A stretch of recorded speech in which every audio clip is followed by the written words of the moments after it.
Boa noite. Começa agora mais um Câmara Aberta. O H1N1 é um vírus do tipo A que está circulando em 2016 e já causando vítimas 2 meses antes do previsto pelo Ministério da Saúde e também pela área médica. Para falar a respeito desse assunto e conhecermos um pouco melhor a respeito dessa doença e desse estágio que ela alcançou no ano, nós vamos receber aqui no plenário da Câmara de Vereadores de Itajaí o médico infectologista do Hospital Marieta, Ricardo Zimmermann. Boa noite, doutor. Tudo bem? Boa noite, tudo bem. Bom, começando a contextualizar um pouquinho o nosso espectador, queria que o senhor explicasse para nós o que é o H1N1 e quais as principais diferenças com os demais subtipos. Perfeito. Então, o H1N1 é um vírus, que é o mesmo vírus da gripe. Nós temos o vírus da gripe e o vírus influenza, são sinônimos, a mesma doença, que ela é causada por 2 tipos de vírus, tanto o tipo A quanto o tipo B. Nesse tipo A e tipo E existem os subtipos. Então, que existe o H1N1, que é o mesmo da pandemia que nós tivemos em 2009, tem o H3N2, que é outro vírus tipo A comum, e existe o tipo B também. Então, esses são os vírus mais comumente associados com infecção do vírus influenza no Brasil. E esse ano, depois de alguns anos que a gente teve predominância do H3N2, esse último ano nós vimos que essa cepa pandêmica, mesmo de 2009, voltou. Então, é um vírus que sofreu algumas mutações e teve uma capacidade maior de se adaptar esse ano, causando doenças precocemente, mais precoces do que em relação aos outros anos. O que difere principalmente o vírus influenza, em relação aos outros tipos de vírus, é que ele tende a causar doenças mais graves. Então, as pessoas ficam mais prostradas, mais de cama, tem uma facilidade maior de evoluir para casos de pneumonia, inclusive óbitos, como a gente está vendo esse ano, até agora, a última boletim publicado pela Diretoria da Vigilância Epidemiológica do Estado de Santa Catarina, tivemos 19 óbitos até o momento. Então, isso tem mudado, principalmente pela mutação desse vírus em relação aos outros anos. Ele acabou trazendo, circulando precocemente, isso que traz um pouco de preocupação para nós este ano. E como é contraído o H1N1? Então, esse vírus ele é contraído através, principalmente pelo ar, Então, são secreções respiratórias. As pessoas, principalmente contato fechado, aglomerado, situações onde tem muitas pessoas no mesmo local. Então, a transmissão aérea pode a maior forma de contágio. Outra forma de contágio também é através das secreções. Então, você cumprimentando uma pessoa e não lavando as mãos, você pode, através da sua mão, você tocar a sua boca, por exemplo, e estar se autocontaminando.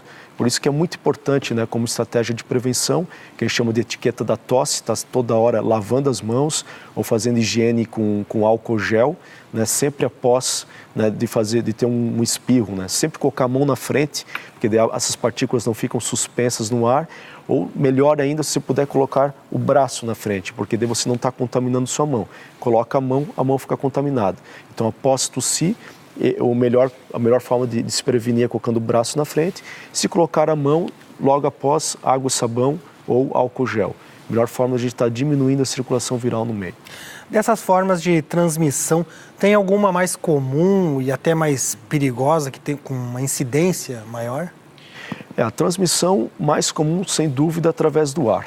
Então, na hora que uma pessoa tosse ou espirra, essa partícula ela fica suspensa no ar, por algum determinado tempo, e principalmente pessoas que estão a menos de 1 metro. Então, geralmente, o nosso tosse, espirra 1 até 2 metros, essa partícula pode voar. Então, as pessoas muito próximas uma da outra, a chance de contágio é muito maior do que se as pessoas estivessem mais longe uma das outras ou lugares abertos, portas, janelas abertas, que a chance de você eliminar o vírus é mais fácil. O senhor poderia falar um pouquinho para a gente a respeito dos sintomas e da associação desses sintomas até que vão caracterizar a influenza e o H1N1? Certo.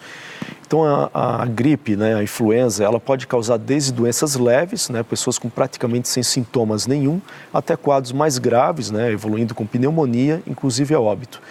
Então, quando é uma doença mais leve, nós, na prática, não conseguimos diferenciar uma doença viral comum, como resfriado comum da gripe. Que a pessoa vai ter uma febre baixa, um pouco de tosse, é impossível na prática a gente conseguir definir sem um exame mais específico laboratorial.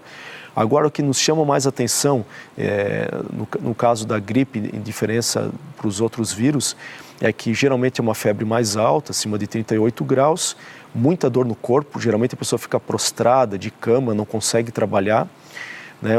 Geralmente associada com quadro de tosse e dor de garganta. Quadros mais leves, que a pessoa consegue trabalhar, fazer as atividades rotineiras, pode ser causada por qualquer vírus. Agora, quadros mais severos, que deixam a pessoa muito prostrada, a chance de ser o vírus da gripe, influenza, ou mesmo H1N1, é muito maior. Né? Então, e o que difere principalmente a influenza dos outros vírus respiratórios é essa capacidade de fazer as formas mais graves, como evoluir com pneumonia. Então, a principal característica de alerta, né, que nós dizemos para um quadro de gripe, se a pessoa está com falta de ar. Então, a falta de ar é o principal sintoma que deve alertar a pessoa imediatamente para o hospital.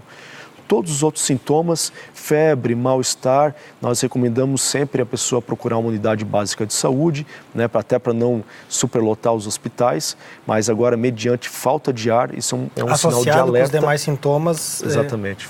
Associado com os demais sintomas, fala a favor de ser um quadro mais grave e, geralmente, nesses casos, necessita hospitalização. Aí, geralmente, tem a dor muscular, a tosse, coriza, tudo isso vai associando com a falta de ar. O quadro é preocupante. E aí tem que procurar o hospital. É um quadro que merece mais cuidados. E nessas situações, né, o médico, ao avaliar o paciente, ele vai pedir outros exames, raio-x, exames de sangue, para conseguir avaliar melhor a gravidade da situação e ver se vai precisar, né, ficar internado ou não. Então, qual o tratamento para esse vírus? Então, em quadros leves, o tratamento é com sintomáticos, né? A gente faz através de uma ingesta hídrica muito grande. Então, qualquer quadro viral, a ingesta hídrica auxilia, melhora, né, a dinâmica do organismo, do ser humano. Você consegue expelir mais rapidamente o vírus. Quadros mais graves, que necessitam hospitalização, ou aquelas pessoas que estão numa situação de risco maior, como gestante, pessoas acima de 60 anos, né, crianças abaixo de 5 anos, obesos, né, que tem alguma doença crônica, pressão alta, doença no coração, fígado, rim, enfim, as pessoas daí têm a necessidade de tomar medicação antiviral, né, que o nome é oseltamivir, que deve ser prescrita pelo médico que faz a avaliação e faz o diagnóstico de suspeita de influenza do... Esse é o Tamiflu, é o famoso Tamiflu. Isso, o nome comercial Tamiflu. E esse medicamento já está disponível o suficiente para atender a demanda, em caso de um surto? Então, nós temos a medicação disponível, hoje ela é disponível pela rede básica, né? Então, basta, né? É importante que a pessoa ela procure o seu médico, né? Inicialmente, a gente sempre orienta para procurar a unidade básica de saúde, né? Só em quadros graves mesmo, procurar o hospital. O médico avaliando, né, se a pessoa se enquadra num quadro de risco de maior gravidade ou se ela tiver sintomas mais graves, ele vai prescrever um antiviral e a pessoa pode pegar na unidade básica de saúde ou mesmo numa farmácia no setor privado. Esse ano chegou antes todo esse quadro aí, mas o que aconteceu, na verdade, assim, que pegou todo mundo de surpresa? Então, nós sabemos que o vírus da gripe, geralmente a cada 7 anos, ele tem uma capacidade de sofrer mutação muito grande. Então, a gente não sabe exatamente quando e aonde que isso vai acontecer. Então, nós tivemos a última epidemia em 2008, 2009, né, que foi inclusive o H1N1, que teve grande número de mortes, e depois dessa época nós tivemos um período de quadros mais brandos, né? E agora, de 2009 para 2016, cerca de 5 a 7 anos, nós tivemos novamente uma mutação que propiciou principalmente a circulação do vírus muito antes do inverno, que isso é incomum, né, quando a gente avalia os outros anos. Então, segundo a publicação, né, mencionada da Diretoria da Vigilância Epidemiológica, tivemos 25 casos confirmados de influenza em março desse ano, né, e ano passado, se não me falha a memória, a gente não teve nenhum caso ou um caso em março de 2015. Então, Isso é preocupante porque o vírus chegou mais cedo, a gente não tinha a vacina disponível até o momento, então propicia que esse vírus circule em maior quantidade, afetando o maior número de pessoas, né? Então, o mais importante antes da vacinação, então, é que a gente faça o diagnóstico precoce, institua o medicamento o quanto antes nos casos mais graves, né? E está sempre acompanhando os pacientes. Tem alguma região do Brasil em que esse quadro oferece um risco maior? Então, é o sul? Na verdade, geralmente por causa do clima, a região sul tende, né, sempre foi a região mais afetada. Esse ano que a gente tem visto os maiores números de casos mais graves e maior notificação foi em Santa Catarina e no estado de São Paulo, né? Mas Santa Catarina, sem sombra de dúvida, esse ano tem tido uma conotação maior, principalmente de casos graves, tanto de notificação quanto de casos graves e de óbitos, né, em relação aos outros estados. 4 meses, 19 óbitos. Exato. Foi um número muito expressivo, muito grande, né? A gente viu que a grande maioria desses óbitos foram, mais de 90% foram de pessoas com comorbidades, com outras doenças ou com fatores de risco, como obesidade, né? Então, por isso que é muito importante, dentro do possível, as pessoas sempre estarem vacinadas, né? Anualmente, tomar a vacina, porque provavelmente, claro, que a vacina deve ser tomada anualmente, porque ela, como o vírus sofre mutação muito rapidamente, de um ano para o outro, ela acaba perdendo a proteção. Mas se você fizer todos os anos, mesmo que no outro ano você tenha um quadro de gripe, a tendência é de não ter um quadro tão grave, né, como se a pessoa que nunca tomou a vacina antes. Então é importante que todos, dentro do possível, tomem a vacina anualmente. Esse seria o ideal. A situação gera um certo pânico entre as pessoas. Essa preocupação, ela está presente na área médica também? Há uma tensão maior esse ano devido a esse número de casos? Nós tivemos esse número de casos maior do que o esperado. A gente não está vendo esse número de casos aumentar de uma forma tão grande e rápida, né, para ser considerado uma situação alarmante. Realmente tivemos mais do que o esperado em relação à precocidade. Não sabemos, né, como que vai ser o número de casos agora perto do inverno. Pode ser que isso aumente muito mesmo. Então, o mais importante é que toda a equipe de saúde, né, os trabalhadores da área de saúde, a população, fique atentos por sinais e sintomas, né, então de febre, dor no corpo, tosse, principalmente falta de ar, para que procure o mais rápido possível assistência médica, porque se a gente conseguir avaliar esses casos precocemente, a chance de evoluir para uma forma grave é muito menor, porque vai ter uma assistência precoce. Então, estando todo mundo alerta, cientes de como se contrai, as medidas de prevenção, procurar precocemente diante dos sinais e sintomas, a gente consegue diminuir esses casos de óbito, sem dúvida. Quando os sintomas são identificados e não há o diagnóstico ainda, o paciente precisa de leito hospitalar? Então, daí depende de cada caso, né? É que nem, na verdade, faria uma comparação que nem a dengue, né? Então, a maior parte dos casos não há necessidade de internação, né? Então, a gente acompanha, porque a maior são casos brandos, né? Que a pessoa tem dor de garganta, tosse, um pouco de congestão nasal, febre baixa. As pessoas vão ser examinadas pelos médicos, vai ser avaliados sinais vitais, ausculta cardíaca, pulmonar. Então, geralmente, essas pessoas são tratadas em regime ambulatorial, em casa. Agora, se for um quadro mais grave, principalmente diante da presença de falta de ar, né, a pessoa está precisando de uma oferta maior de oxigênio do que o normal, daí sim, ou se vier um raio-x que mostra alguma alteração sugestiva de pneumonia, essa pessoa com certeza tem que ser tratada em ambiente hospitalar. Mas a gente nunca aguarda o resultado do exame, até porque o exame demora, né? Então a gente caminha hoje, vai para o laboratório central em Florianópolis, demora cerca de 20 a 30 dias para ser o resultado. Então, na suspeita, o médico já está indicado a iniciar o tratamento. O dia 25 de abril marcou o início da vacinação para abranger os grupos de riscos. Porém, haverá o dia D. Esse dia D, ele é para cobrir 100% dos grupos de risco, é isso? O dia D. Intenção.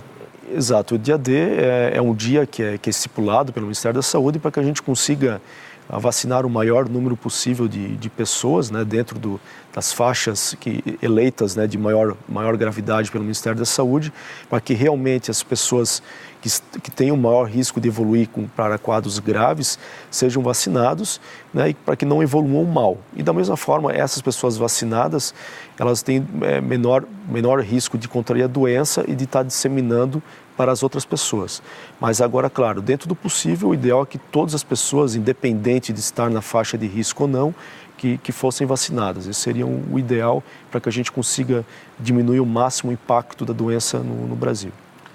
Nós vamos fazer um rápido intervalo, já voltamos com o segundo bloco do Câmara Aberta. Vamos falar um pouquinho mais de H1N1 e também sobre a vacinação, que começou um pouco antes também do previsto. Voltamos em seguida, até já.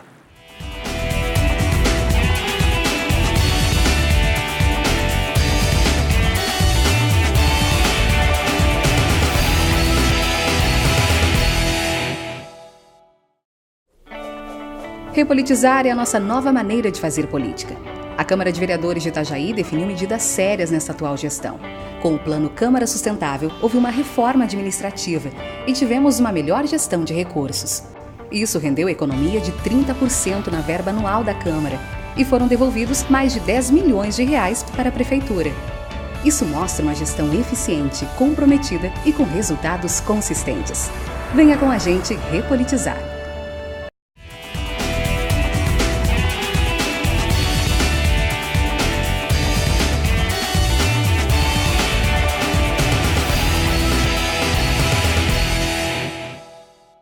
Voltamos com o segundo bloco do Câmara Aberta. Hoje a participação é do médico infectologista do Hospital Marieta, Ricardo Zimmermann. Estamos falando a respeito da H1N1, que está preocupando todo o país, inclusive com a antecipação da vacinação. Teremos o dia D também no próximo sábado. E para falar um pouquinho a respeito dessa vacinação, eu pergunto para o senhor agora o seguinte: se a pessoa já tem sintomas, deve procurar igual tomar a vacina ou aguardar? Sim, o ideal, isso tem, algumas pessoas fazem algumas orientações um pouco diferentes, né? Ao meu ver, se a pessoa não está num quadro grave, está com uma tosse leve, um pouco de dor de garganta, ela deveria sim tomar a vacina, porque esses quadros mais brandos, nós não sabemos se é gripe ou não é gripe. Então, geralmente pode ser um quadro de resfriado comum, daí tem mais de 10 tipos diferentes de vírus que fazem quadro muito semelhante à gripe, né, influenza. Então, ao meu ver, deve ser vacinado sim, porque na dúvida a gente está protegendo essa pessoa, né? Então, a gente não tem como simplesmente, clinicamente, por sinais e sintomas, a gente conseguir ter certeza se é gripe. Então, na dúvida, a pessoa não está com febre alta, mal-estar, ao meu ver, deveria ser vacinado sim. Nós temos um grupo de risco que é bem diversificado, né? Idosos, gestantes, tem indígenas, profissionais da saúde, trabalhadores e detentos do sistema prisional, mulheres até 45 dias após o parto e também pessoas com doenças crônicas. Como foram estipulados quais os critérios para estipular esse grupo realmente é de risco? O que define isso? Sim, então esses grupos de risco eles são definidos através de estudos da literatura. Então a literatura médica mostra já há muitos anos que pessoas que tenham comorbidades, doenças crônicas, tanto pessoas com tumor, câncer, HIV, o uso de medicações que diminuem a imunidade, cardiopatias, enfim, as pessoas têm um risco maior de evoluir para casos graves. Então, por isso que elas têm preferência na vacinação. E de 2009 para cá, quando a gente teve o início da pandemia do H1N1 em 2009, também foi visto que gestantes evoluíram muito mais, com formas muito mais graves do que esperado. Da mesma forma, pacientes com obesidade e alguns outros fatores de risco também. Além disso, pessoas indígenas ou alguns reclusos, porque essas pessoas estão, um grande número de pessoas, né, num espaço apertado, então a chance de ter um surto por gripe dentro de uma prisão é muito grande, né, e as pessoas tendem a ter uma imunidade menor devido às situações que elas vivem lá.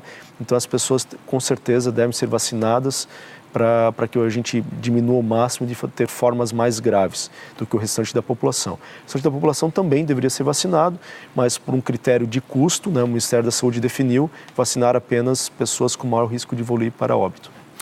As crianças também, o quadro delas, no caso, é preocupante. Uma criança contraiu H1N1, ela corre graves riscos, como é que... Então, as crianças, elas também têm, principalmente no primeiro ano de vida, elas têm a imunidade imatura, né? Então a chance de elas conseguirem atacar, de responder ao vírus é menor, né? Então, elas têm imunidade mais baixa, né? Então, mas desde sempre, né, que o Brasil tem vacinado, as crianças abaixo de 5 anos, assim como os idosos acima de 60, também estão dentro dos critérios de eleição para receber a vacina pelo SUS.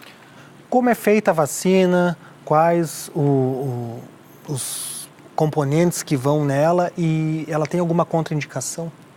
Então, a vacina da influenza, então ela é feita, hoje a gente separa, né, para ser uma forma mais fácil de falar sobre vacinas, em vírus atenuado e vírus mortos ou fabricados através de metodologias com vírus mortos, digamos assim. Então, vírus vivos, por exemplo, a vacina do sarampo, cachumba, rubéola, varicela, febre amarela, são vacinas feitas através de vírus vivos. Então, tem pessoas com imunidade baixa, não devem tomar esse tipo de vacina, porque as pessoas com imunidade baixa poderiam desenvolver a própria doença se recebesse essa vacina. Agora, o vírus da gripe no Brasil, né, existe uma forma de vírus vivo contra a influenza fora do Brasil, que nós não temos essa forma aqui. Então, no Brasil, nós temos apenas a vacina fabricada através de vírus mortos, né? Então, ela não tem capacidade nenhuma de gerar doença. Então, não tem como eu receber a vacina da influenza, contra a influenza, e após 5, 10, 20 dias desenvolver a gripe. Então, isso é impossível. O que pode acontecer, a gripe ou a influenza já está dentro do meu corpo, né, no período de incubação, 5, 7 dias depois eu desenvolver, acabar contraindo a própria gripe, né, mas não que a vacina levou à gripe.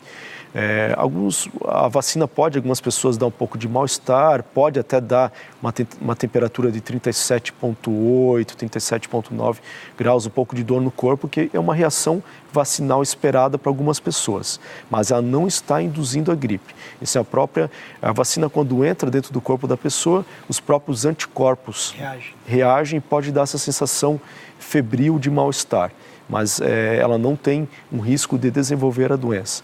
E é importante que ela é produzida através de partículas também da proteína do ovo.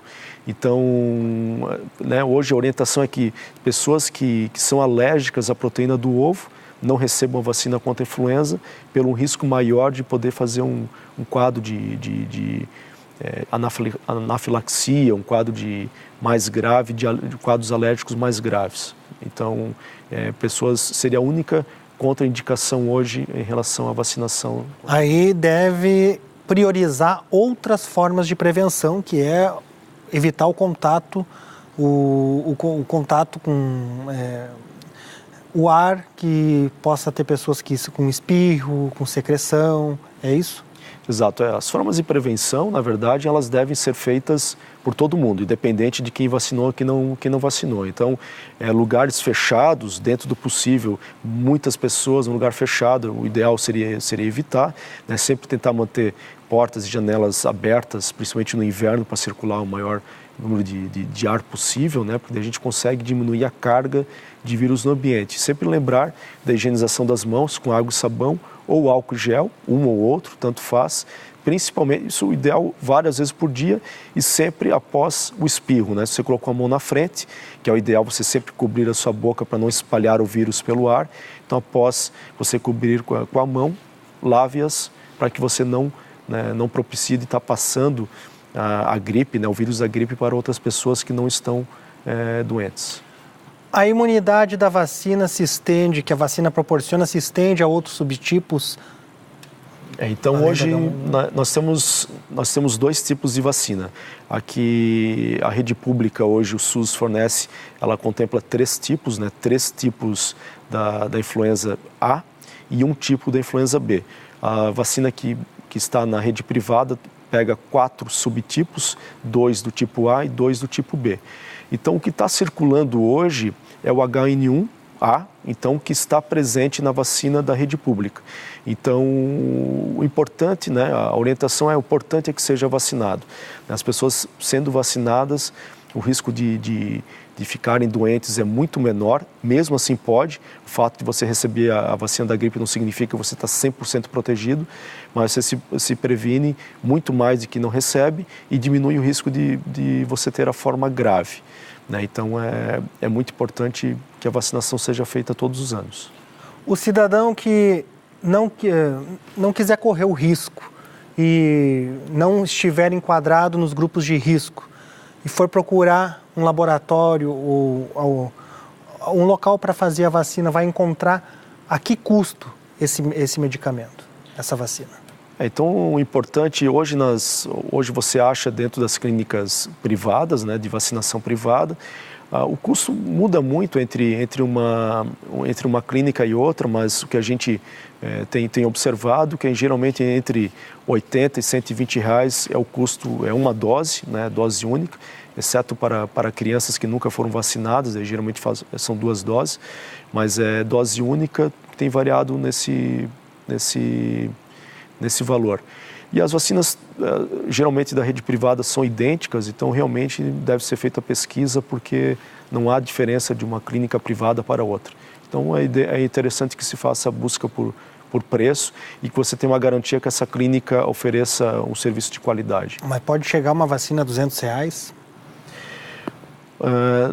Então, daí eu não sei te dizer os preços, se tem alguma, pode, né? Porque se tiver, é lei da oferta e procura, então se muitas pessoas procurarem e não tiver a vacina, né, pode chegar a R$200, R$300, R$400, mas não tenho ouvido falar que chegou a esse valor aqui no estado, pelo menos. Eu acredito que até 120, 130 tenha sido o teto que eu ouço falar. Quem se vacinar hoje fica imune por quanto tempo? Geralmente em torno de 1 ano. Né? A vacina, devido à capacidade de replicação e mutação do vírus, a vacina consegue manter a pessoa imune em torno de 1 ano, por isso que anualmente a gente deve fazer uma nova dose. Há prazo de validade da vacina que foi confeccionada, que foi produzida no ano de 2015, tem validade para 2016? Todas as vacinas têm uma data de validade. Geralmente, para a vacina da influenza, né, cada caixa tem um lote, então dificilmente a vacina que foi fabricada no início de 2015, provavelmente ela não tem mais validade para ser feita agora. Então, que nessa vacina que nós estamos produzindo agora em 2016, ela vai ter uma validade geralmente até o final do ano, né, até o final de 2016, porque a gente pode ter o vírus da gripe circulando o ano inteiro, né? Então, inclusive, você pode contrair a gripe em dezembro, né?